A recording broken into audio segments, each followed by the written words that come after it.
Not a lot do. This pilot, though, who flew Barack Obama during his 2008 presidential campaign, says UFOs are real, and he's seen one firsthand. Here to share his almost unbelievable story is pilot Andy Danziger. Nice to see you this morning. Good morning. Now, we should be clear that this incident that you saw happened in 1989. Why did it take so long for you to talk about it? There was no formal policy at my airline or any airline I've ever worked for that said not to talk about it, but it was kind of unwritten.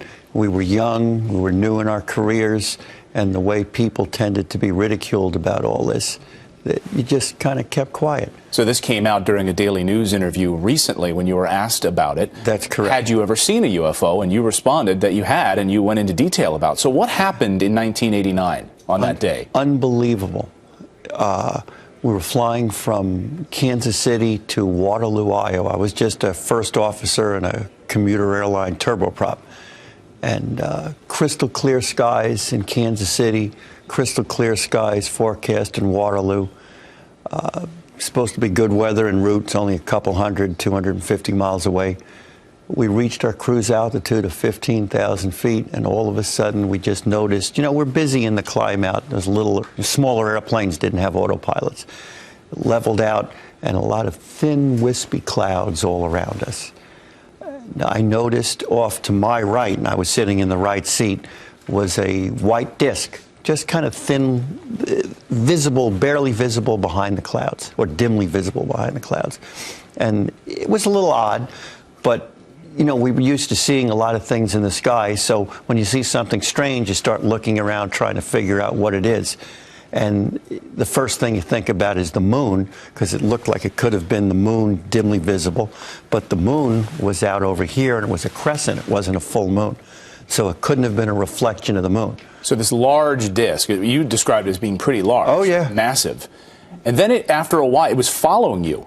Or we were following it. It was pacing us. It was pacing you. Then something unbelievable happened to its shape and its color. It turned into a giant orange ball glowing in the sky? Yeah, after we'd been looking down for searchlights and stuff from the ground, maybe something shining up on the cloud, couldn't find anything.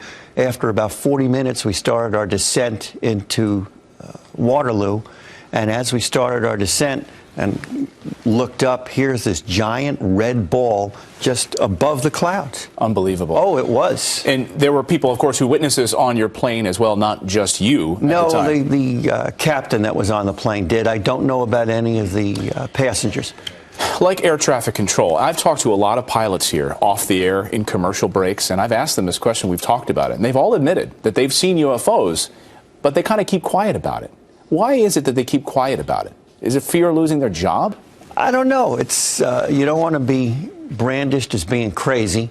That was one of our concerns before we actually reported it to air traffic control. We discussed it amongst each other. Is this something that's going to jeopardize our career? The government discounts every single report that ever seems to come out. The news media tends to, or at least in the past, has tended to ridicule every UFO report. So, that was all going on really big back in the 1980s. Since you came forward, what have you heard from people? What have you heard from other pilots who have said thank you for speaking about this? A little bit. I've got a few friends who've called me and said, wow, maybe this is going to finally get the stuff out. I've seen stuff, and it's about time that somebody came forward and you're actually getting some press, and maybe people will start believing this a little bit more. Wow. Thank you so much for joining us. Andy Danziger is the pilot who flew Barack Obama on his 2008 campaign, witnessed that UFO in 1989. And Ronald Reagan admits to have seen UFOs while he was flying in the airplane. A couple of times, actually. Great to see you this morning. Would you do us a favor? I'd love for you to go to our green room this morning and jump on social media and have our viewers ask you questions on our Facebook page. Would Absolutely. you mind doing that? I just threw that at you, but I think our viewers will love it this morning. Thanks so much. Great. Thank you.